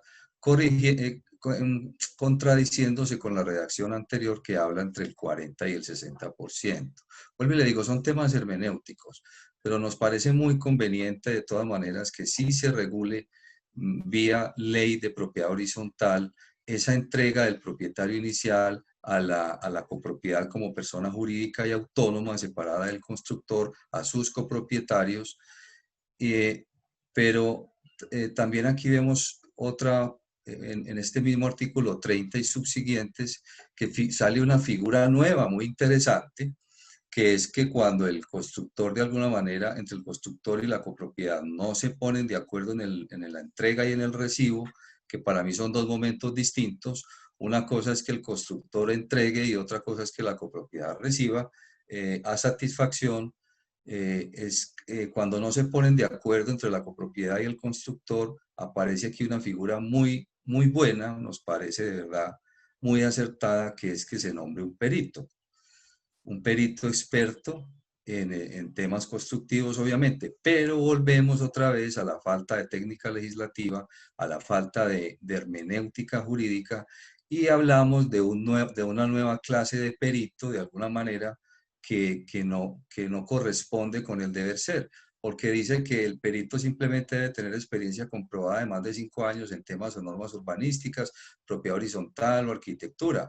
Señores, sabemos muy bien, quienes nos movemos en este medio, que las copropiedades deben contratar es un perito que cumpla con el artículo 226 del Código General del Proceso, porque igual las copropiedades pues tienen que invertir en estos peritos porque tienen invertida la carga de la prueba de demostrarle al constructor que no hizo su trabajo bien, entonces deben contratar un perito. Entonces, según esto, queda aquí también como esa disyuntiva de que entonces van a contratar un perito que finalmente, si no cumple con los requisitos del artículo 226 del Código General del Proceso, entonces ese perito no le sirve para adelantar una futura reclamación, y entonces la copropiedad tendrá que volver a contratar otro perito que certifique las inconsistencias del proceso constructivo, y en tal sentido pues verá afectado su patrimonio. Vuelvo y digo, el tema del perito me parece muy importante, me parece necesario. Hemos visto realmente los abusos de las constructoras pues son recurrentes, son a veces exabruptos, exagerados, y que consideramos que la misma ley ordene a las copropiedades o a las partes involucradas en esta entrega y recibo a contratar un perito, nos parece sinceramente una solución acertadísima con respecto a este punto. Pero deja en el limbo la redacción también de la norma o el proyecto de ley. ¿Quién paga el perito? ¿Quién paga el perito? O sea, en este momento, como lo acabo de decir, pues tiene la carga de la prueba, la copropiedad, de demostrarle al constructor que incumplió con su carga, con sus obligaciones jurídicas, comerciales, urbanísticas. Pero si vamos a introducir entonces la obligación del perito vía ley de propiedad horizontal, que no sea como una carga de la prueba, sino que sea una obligación de la ley de propiedad horizontal, sí debe quedar muy claro entonces si la misma ley está designando un perito, quién paga los honorarios del perito. Yo pensaría que debiera ser en principio el constructor o por lo menos mitad y mitad. Entonces, en síntesis, nos parece acertada en términos generales la redacción de la norma en ese sentido. Necesita unos ajustes, pero como bien lo decía otro colega ahora, pues tenemos 2 años para de pronto ajustar el proyecto de ley. Doctor Andrés, hasta ahí llega mi intervención con Listo, respecto muchas a gracias. esto. ¿Quién más desea participar sobre este particular?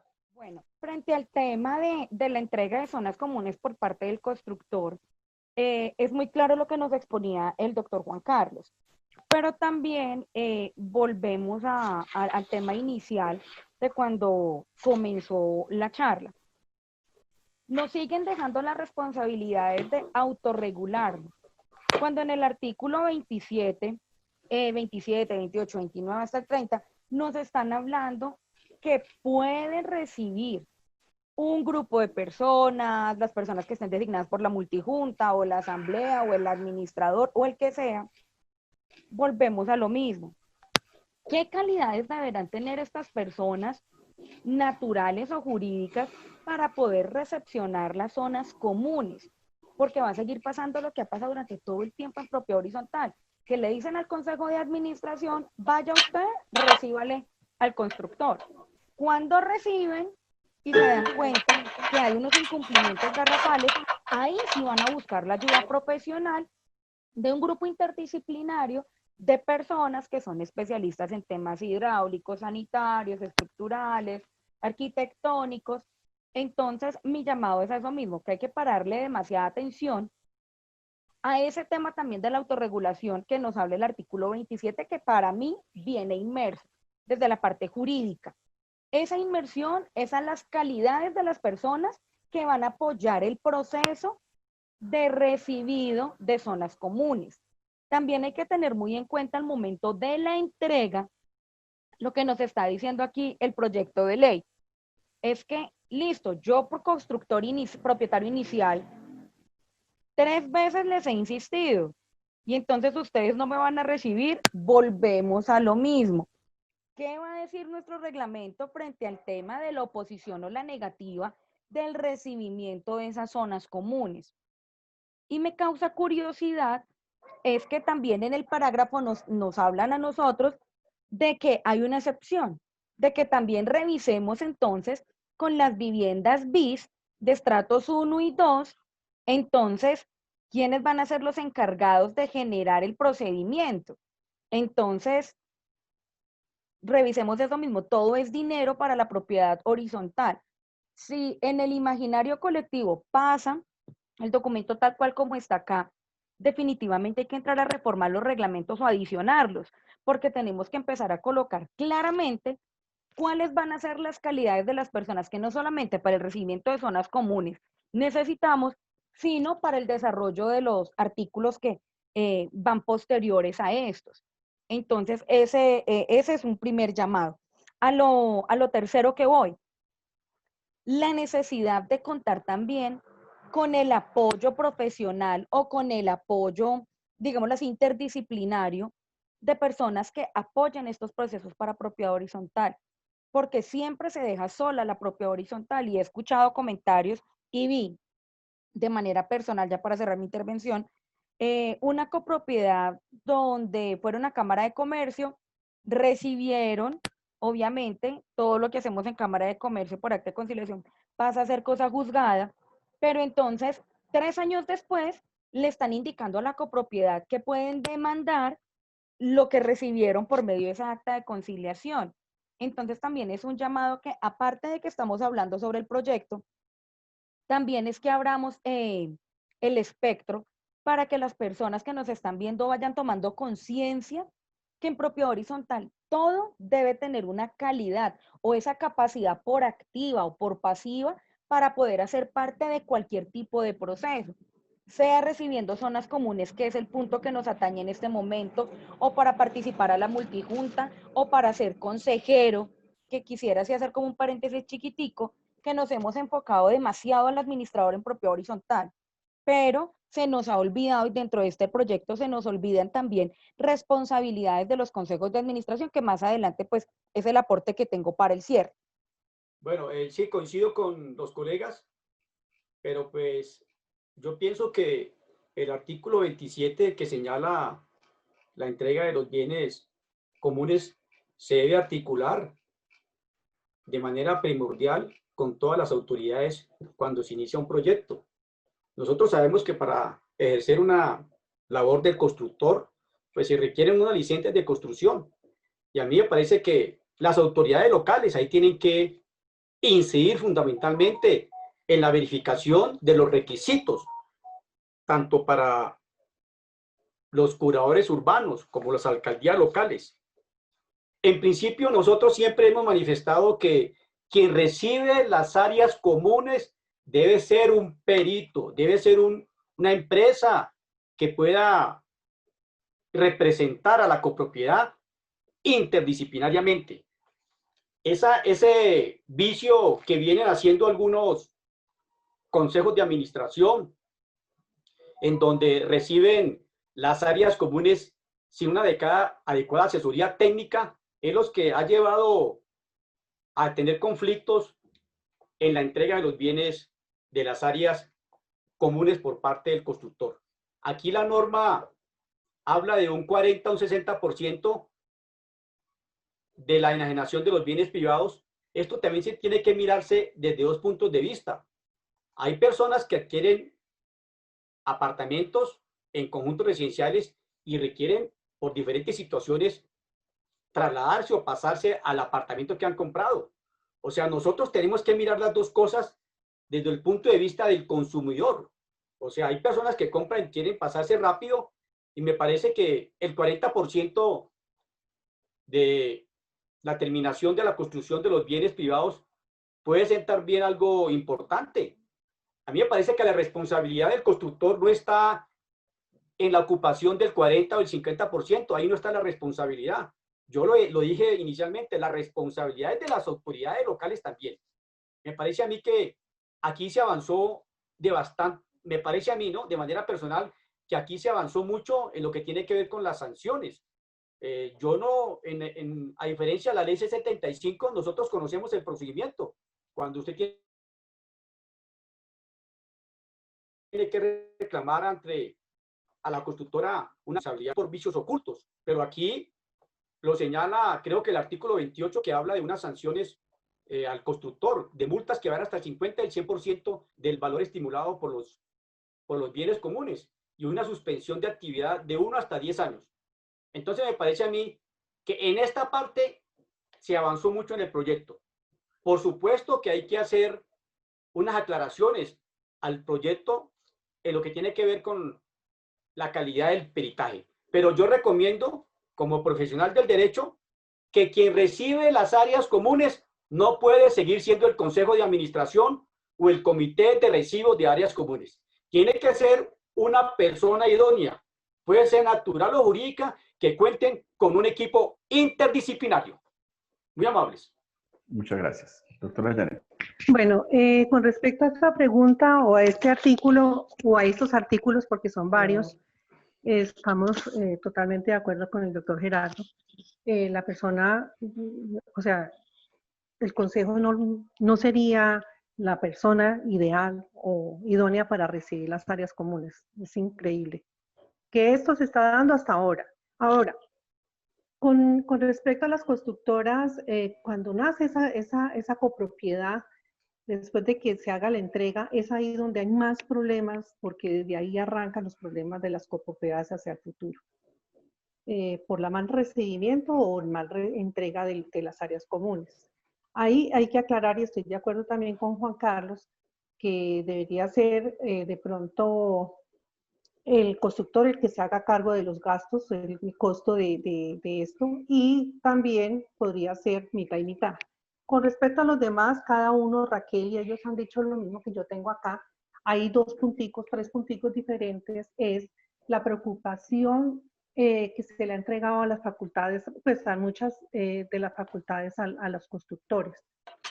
Con relación a la asignación de espacios de uso exclusivo para explotación de los propietarios de las unidades privadas, tales como las terrazas, los balcones, incluyendo las fachadas. Eso hay que revisarlo muy bien, porque así como la ley C75, en estos artículos que eran estos de la ley, realmente habían muchos vacíos. Y este proyecto tiene muchos vacíos.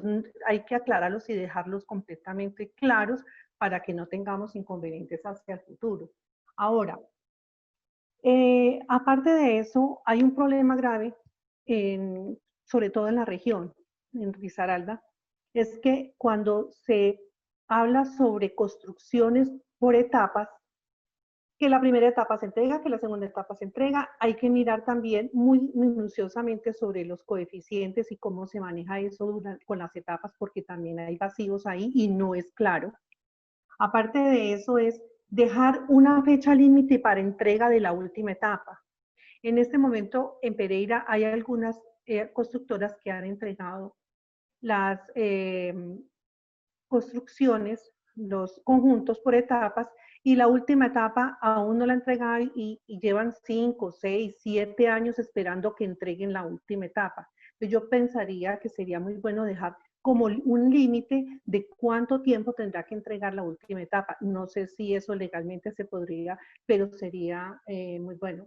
Lo demás, Raquel, Gerardo y Juan Carlos, pues ha dicho realmente lo que también está aquí implementado. ¿Listo? Muy bien, perfecto. Gracias a todos. Yo simplemente digo que dentro de lo que está escrito acá, obviamente es un llamado, es un grito de los constructores que se ven seriamente afectados con el proceso de las entregas de los bienes comunes. En ese proceso de afectación encontramos todo tipo de arbitrariedades. Si bien es cierto, siempre estamos acostumbrados a verlo desde el punto de vista de la copropiedad. El constructor no responde, el constructor no hace, perfecto. Eso está ahí claro, pero muchas veces hay una cantidad de atropellos en ese proceso. Dentro de lo que yo puedo ver, pues la idea es buena, lo que se piensa es bueno, pero también ahí se están sobrepasando en algunas cosas que es bien interesante. Ahora, se está hablando de la entrega de entre el 40 y el 60%. Eso hay que revisarlo.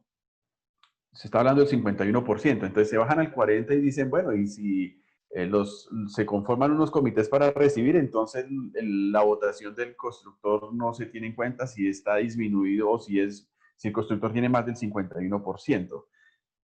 Eso es bueno revisarlo, pero hay cosas que yo no entendí. O sea, por ejemplo, se habla de que cuando se está hablando de ascensores, bueno, de los bienes privados consisten en áreas privadas libres. Los bienes comunes de uso y goce general se encargará a la persona o personas designadas por la asamblea multijunta o en su defecto al administrador definitivo, y meten o provisional. Ahí parece bastante grave que el constructor sea quien entrega y quien se recibe a sí mismo. El administrador provisional es nombrado por el constructor. Entonces, ese me parece como un miquito, hay algo que no está muy bien en la norma y que no es claro y que es totalmente contraproducente que se le meta o provisional en este caso, porque no es conveniente. Yo pensaría que como lo tenemos actualmente, el hecho de que el artículo 52 de la ley dice que las asambleas para entrega de los bienes comunes se puede dar con el 51%, no quiere decir que la asamblea no se pueda reunir antes, o no quiere decir que no se pueda nombrar una comisión. Yo pienso que si hay unos bienes comunes que no son esenciales, que deben ser recibidos antes porque se necesitan para su uso, porque es una piscina, estamos en zona caliente, que es lo más común que se ve, pues se nombra una comisión ante la asamblea y no necesariamente tenga que el administrador provisional estar recibiendo. Estoy de acuerdo, la cantidad de cosas que estamos viendo en cuanto a lo que se recibe, quiénes lo reciben y cómo lo reciben, está generando muchas dificultades. Los procesos para entregar las zonas comunes están siendo tan largos y tan complejos que finalmente el único afectado de todo esto es la copropiedad, porque eso genera la caducidad de los tiempos para las reclamaciones por garantías y demás. Entonces, esto que está pasando actualmente es mientras la asamblea se reúne, etcétera. De algún modo, esto que está aquí escrito es bueno, es saludable y el beneficiario final es la copropiedad, porque a partir del recibo empiezan las garantías y a partir de las garantías, entonces, es bueno que ese proceso se agilice dentro de estos términos. Parece interesante. Otro asunto que me parece un poco preocupante es que cuando en lo concerniente a bienes comunes de uso y goce general, su entrega se hará en cualquier momento. Eso es bueno revisarlo también. Hay algunas redacciones que hay que revisar en el documento en general. El tema del perito sí, es bueno. También quién escoge el perito, de dónde sale el perito, quién determina quién es el perito. Por supuesto, lo que ustedes dijeron en cuanto al valor, eso es importante revisar. Y otros aspectos, como relacionados, están desconociendo, por ejemplo, el decreto 735 del 2013, cuando se habla de ese tiempo de notificación y de si el perito dice que de alguna manera tienen que resolverse cosas, dice que se acordará entre el perito y el constructor un tiempo. ¿Quién escogió el perito? Si lo escogió el constructor, y si ese perito lo paga el constructor, entonces ellos acuerdan un tiempo y si ese tiempo no termina siendo prudencial, pues estaríamos yendo en contravía de este decreto que da tiempos específicos para la verificación, para la respuesta y para la solución. Entonces, hay varias cositas allí en esta parte que después podemos mirar con más detenimiento, pero efectivamente es una buena iniciativa, pero sí que le falta bastante para que se pueda pulir. Muy bien. Quiero hablar ahora que conversemos un poquito sobre el régimen comunitario que se está incluyendo en esta ley 675. Me parece que ahorita la primera que quisiéramos escuchar es a la doctora Janet Huertas, que encabeza la Mesa Nacional de la Propiedad Horizontal y que tiene que ver mucho con el régimen comunitario, y algún otro que quiera hacerlo también puede levantar la mano. Adelante, doctora. Sobre este tema está el artículo 119 y 120. Aquí pues se habla sobre los consejos locales, municipales y distritales. Yo quería recordarles que según esto es donde van a direccionar cómo se elaboran pues los consejos, los consejos locales, municipales, departamentales y nacionales. Bueno, entonces, si nosotros vamos a mirar, desde el 2013, el Ministerio de Interior en Democracia y Participación Ciudadana los invito a que ingresen a la página de Democracia y Participación Ciudadana, donde hay unas directrices para la propiedad horizontal, sus objetivos y funciones. Primero. Segundo es, si nosotros vamos a hablar de los consejos, en el 2015 aprobaron la ley 1757 de participación. Y en el tercer pilar existe cómo se debe direccionar, cómo se debe nombrar, quiénes son las personas que deben estar dentro de ese grupo de personas que crean estos consejos municipales. Y se debe hacer desde el municipio, luego del departamento, por decir acá, porque hay distritales, locales, en fin, en otras partes. No se nombra la unión al territorio. Si nosotros estamos hablando de estos consejos, nosotros tenemos que mirar cómo vamos a unirnos al territorio con las JAL y las JAC. Entonces, ahí no se nombra. Sería importante porque nosotros estamos organizando la casa. Y si vamos a organizar la casa, tenemos que contar con la propiedad horizontal, las JAC y las JAL. Incluso los mismos corregimientos, porque en todos estos sectores o zonas hay propiedad horizontal y todos compartimos las mismas problemáticas, por ejemplo, de servicios públicos, de seguridad, de vías de acceso, en fin. Todo esto ahí no aparece sobre cómo unificar esto. Ahora, si nosotros miramos la ley 1757, cómo se crean los consejos municipales, y eso salió desde el Ministerio del Interior, me supongo que nosotros tenemos que llegar a esa ley para mirar cómo se hace en nuestras regiones. Para crear un consejo municipal, tenemos que tener anteriormente una mesa regional o una agrupación o una instancia de participación que se hable de la propiedad horizontal. Un grupo de personas que hablemos y que tratemos lo de la propiedad horizontal. La Mesa Nacional de Propiedad Horizontal, en este momento con 13 regiones activas, está haciendo esa tarea. En cada una de las regiones, existe un grupo poblacional de propiedad horizontal que se llaman mesas regionales, dependiendo, mesa regional del Atlántico, mesa regional del Cesar, mesa regional, en fin.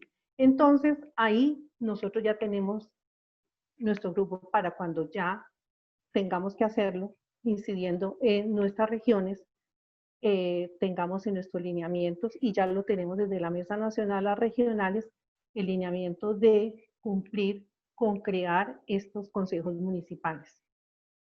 Pereira está a puertas de eso, incidimos en nuestra región, incidimos gracias a la voluntad política de nuestro municipio, incidimos en el plan de desarrollo del alcalde actual, y uno de los lineamientos que tenemos, uno de los puntos es cumplir con eso, crear el Consejo Municipal de Pereira.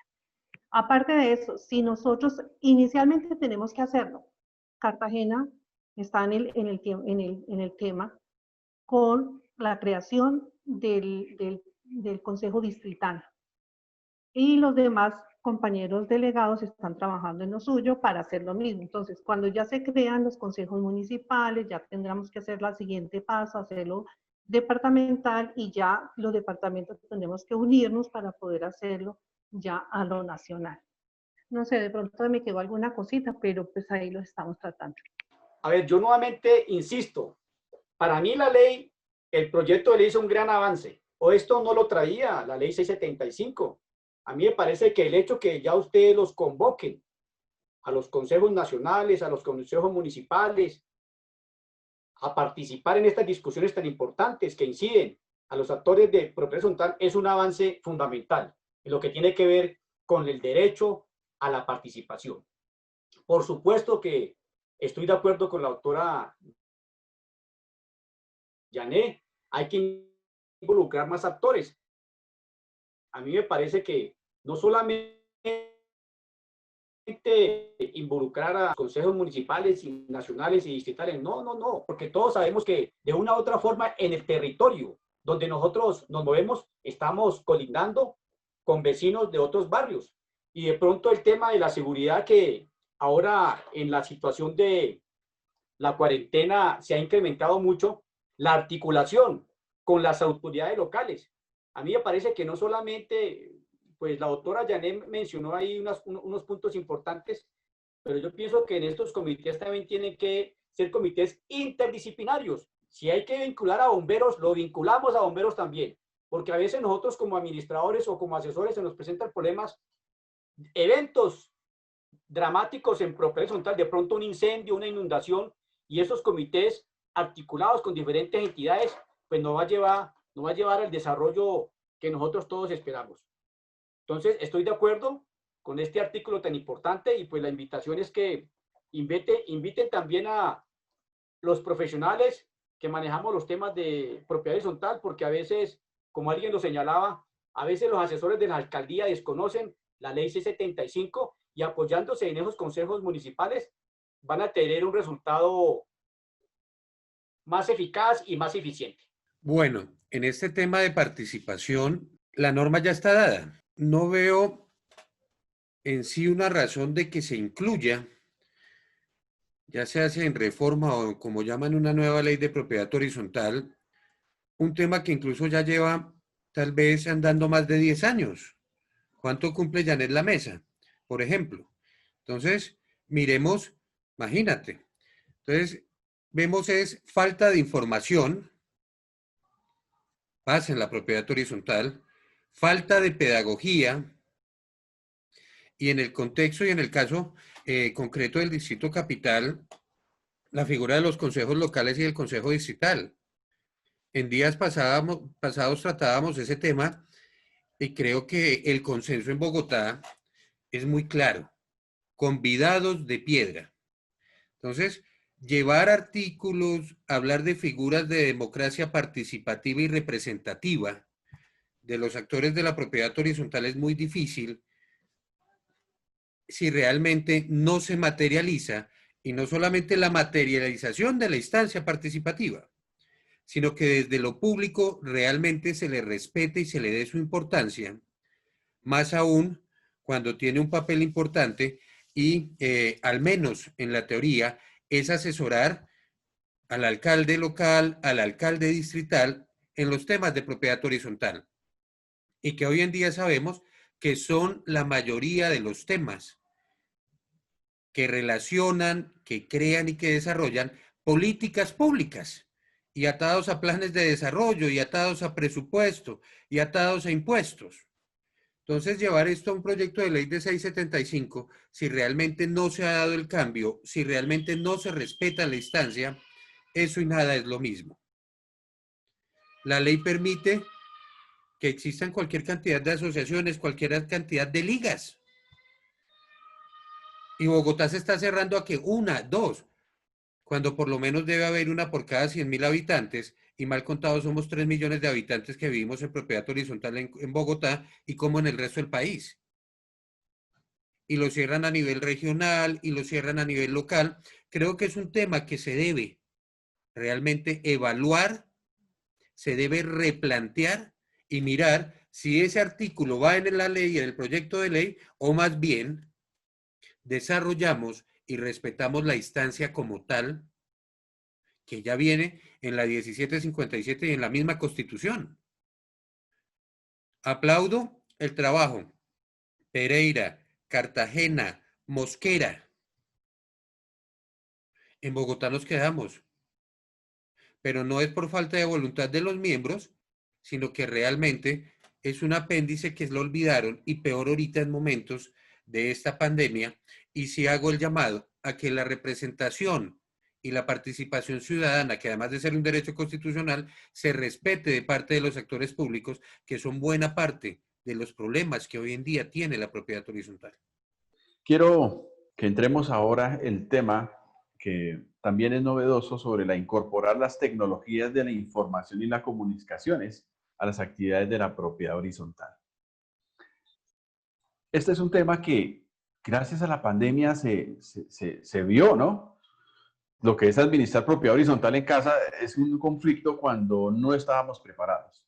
Conozco algunas empresas y administradores que han sido muy buenos y dados a la tecnología, donde esa transición no fue compleja porque todo lo tenían preparado. Pero nadie esperaba venir toda esta situación. Ahora, ¿teníamos las herramientas tecnológicas? Sí, solo que eran desconocidas por parte de los administradores. Ahora, quisiera escuchar a ustedes sobre el tema.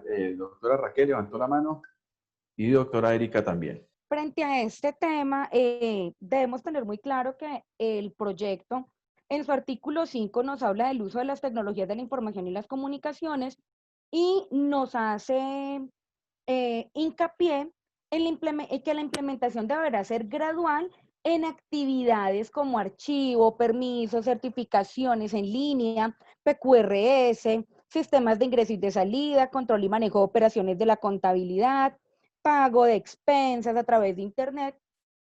Si nosotros revisamos este artículo 5, pues no hay nada nuevo para los que administramos, por lo menos. Ejemplo, mi empresa, BEIS Alta Gerencia. Nosotros la mayoría de procesos los tenemos digitalizados y sistematizados. Google les da a todos los administradores un abanico de posibilidades de hacer 50.000 cosas a muy bajo costo.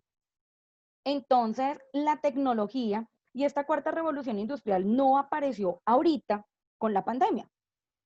La venimos desarrollando desde el año 2000. O sea, que venimos atrasados y que los administradores no habíamos sido juiciosos, perdón, no hemos sido juiciosos en ese tema de migrar de la parte rudimentaria a la parte tecnológica. No es que el proyecto traiga la panacea y sea algo súper nuevo, porque ya existe, muchos lo hacen. ¿Qué sí debemos de revisar nosotros en el tema tecnológico? Y es que a esa parte del uso de las tecnologías debe venir muy ligado un tema de política de protección de datos personales que en el proyecto no lo trae en el artículo 102, pero para todo lo que es el Registro Único Nacional de Administradores. Ahí es donde nos habla de una protección de datos, pero no lo podemos dejar por fuera porque debe estar inmerso en todas y cada una de esos indicadores que nos está dejando en el artículo 5 como tal. También frente a eso, el mismo proyecto nos trae, cuando nos habla de las reuniones no presenciales y nos pone la disyuntiva del o virtuales, pero entonces tampoco hacen la claridad que se necesitaría para hoy en día. Necesito el 100% de los coeficientes, necesitaría más del 50% o necesito el 51%, porque normalmente hay confusión en ese tema de los porcentajes de coeficiente. Si es más del 50%, se entendería que es el 50.001 y usted puede arrancar. Otra cosa es el 51%.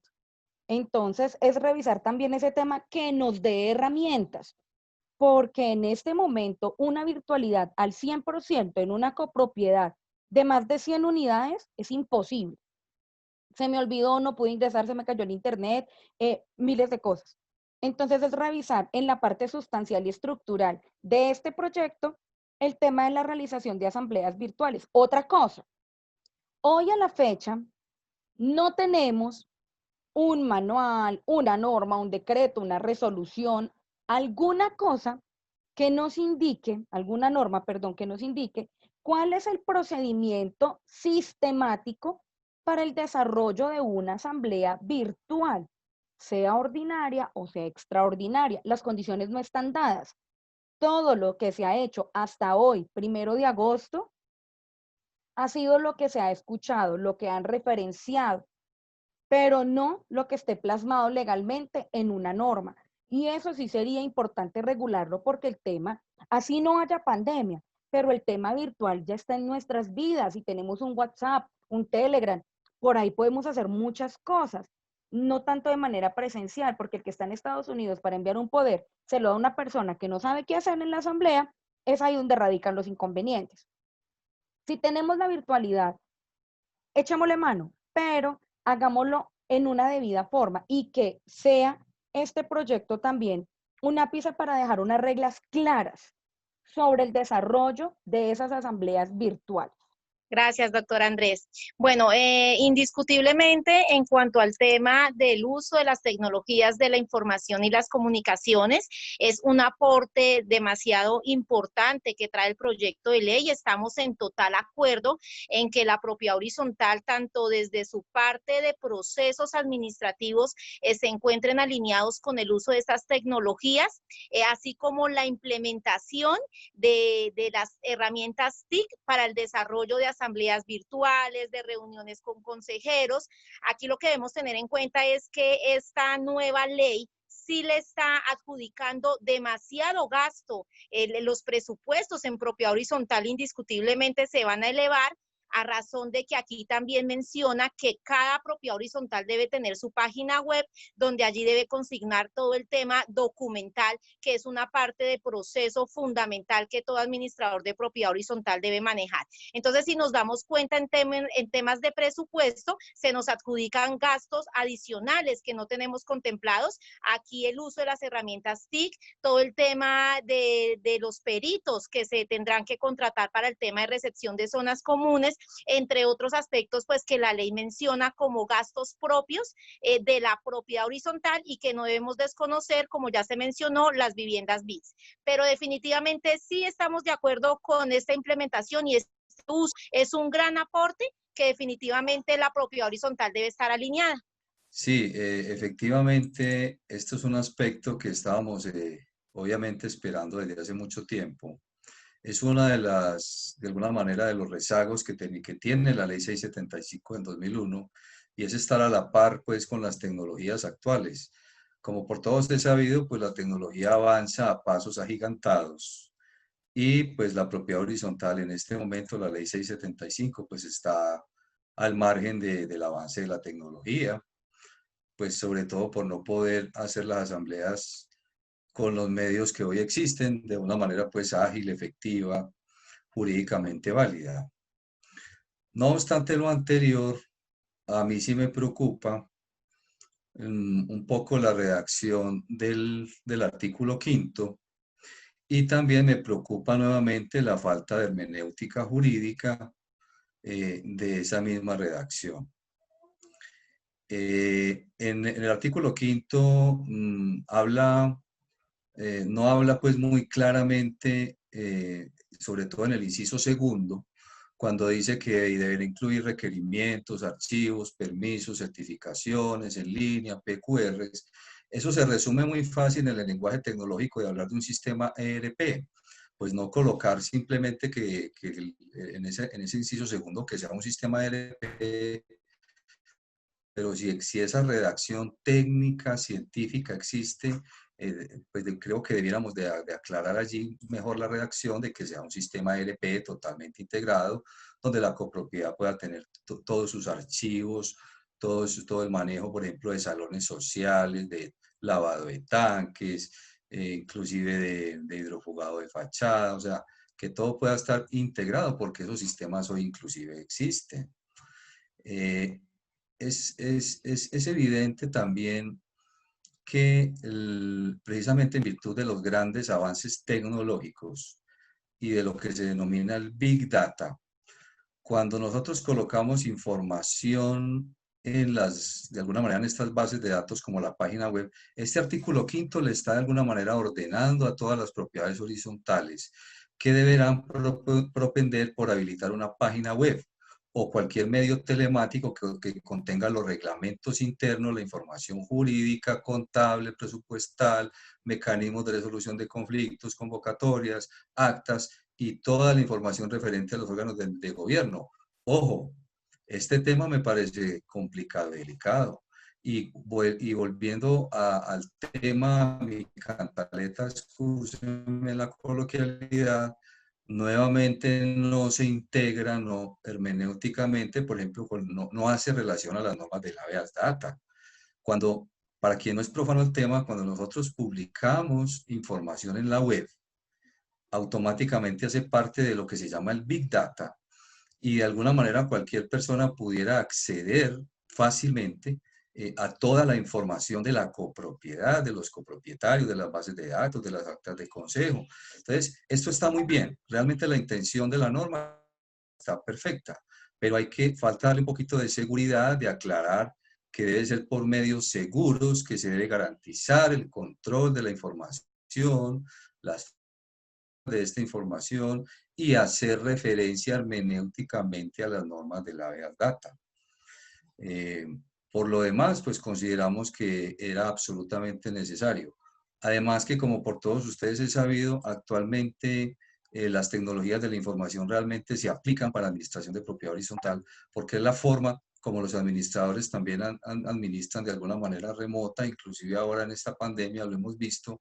Si no es por estas herramientas, pues no pudieran ser administrados en este momento muchos edificios en virtud del aislamiento obligatorio que existe.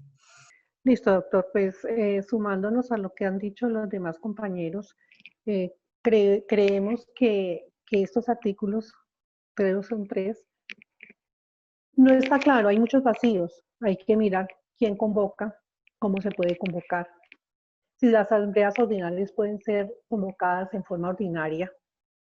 Sí es importante que se faculte al consejo, porque ahí no existe eso, que se faculte al consejo de administración o a un número de propietarios para que se pueda convocar esta reunión ordinaria, porque ahí no aparece. porque como está el proyecto, dice que en el caso que el administrador no convoque a tiempo, hay que esperar a la asamblea ordinaria por derecho propio o a convocatorias a asambleas extraordinarias donde los propietarios sí tienen la posibilidad. Entonces, yo creo que eso hay que revisarlo muy bien y minuciosamente porque no es claro. Hay muchos vacíos y hay que dejarlo claro. Algo importantísimo es que si nosotros a nivel nacional tenemos diferentes propiedades horizontales, comerciales, en fin, todas las que sabemos, pero nunca incluimos y vemos aquí que muy poco hablan de las unidades de vivienda VIP. Dígame cómo, si en el artículo que dijo Juan Carlos y lo que dijo Juan Carlos es una cuestión de obligatoria, ¿cómo vamos a obligar a esas unidades de viviendas VIP a tener un espacio de esos? ¿Quién lo va a pagar? ¿Quién lo va a hacer? ¿Quién va a hacer la parte tecnológica de tener esa página, de hacer esas reuniones virtuales y todo este cuento? Nosotros, la compañera delegada Ariane Castillo y yo estamos yendo hasta el mes de enero, fuimos a la última reunión con las unidades de viviendas VIP y lo que nosotros vemos en general, que sí hay 1, 2, 3, 5 personas que realmente pueden hacerlo técnicamente, lo podrían hacer. El problema es los costos. Segundo, hay muy poquita persona que sabe leer, que sabe interpretar la ley C-75 en su momento. Si nosotros vamos a hacer cambios y si se va a hacer toda esta cuestión, pienso yo que tenemos que mirar que ellos también son propiedad horizontal, aunque al principio ni siquiera el Estado lo consideraba como propiedad horizontal. Y la Mesa Nacional en Democracia y Participación Ciudadana le dimos en una reunión que tuvimos con ellos, le dimos todas las razones del por qué sí son propiedad horizontal. Y en este momento todos reconocemos que en las unidades de viviendas BIP, BIS o VIPA son propiedad horizontal. Sí, yo quiero nuevamente resaltar que la implementación de las TIC no es nuevo. Eso viene de la ley 527 de 1999. Pero tenemos que entender que las leyes no son para empresas, cierta clase de personas, sino que la ley es a nivel general. Yo sí aplaudo que en esta ley quede establecido la implementación de las TIC. Primero, porque a la población que nos estamos refiriendo, que cuando hablamos de presupuestos, al consejo de administración y al administrador mismo, a veces hay muchos obstáculos para el desarrollo de las tecnologías. Inclusive hasta para comprar un computador hay que pedirle permiso a una asamblea. Entonces, a mí me parece que en la medida de que las cosas domésticas queden tan claras en las leyes, nosotros los que asesoramos tenemos más facilidad de implementar las TIC. Inclusive quiero comentarles que es un compromiso del nuevo milenio, es una política global a acabar con el papel. Nosotros tenemos que implementar holísticamente estas plataformas. Desafortunadamente, el Estado colombiano no tiene una cobertura a nivel nacional de Internet, que eso sí es una falla. Entonces, de pronto, algunos administradores en municipios que no haya cobertura de Internet, pues se van a ver afectados. El llamado aquí de atención, y es la oportunidad que nosotros tenemos para hacer las observaciones en este proyecto de ley, el llamado de atención es precisamente decirle a los ponentes de estos proyectos que también coayuden para que en los municipios tengan cobertura de Internet, porque en Bogotá o en las principales ciudades como Cali, como Medellín, pues de pronto no se van a presentar estas situaciones de difícil acceso a la cobertura de Internet, pero allá se van a presentar. Entonces, yo pienso que los mecanismos de información en nada se van a afectar por el manejo de la base de datos, porque les recuerdo que ya está implementado la ley 1581 del 2012.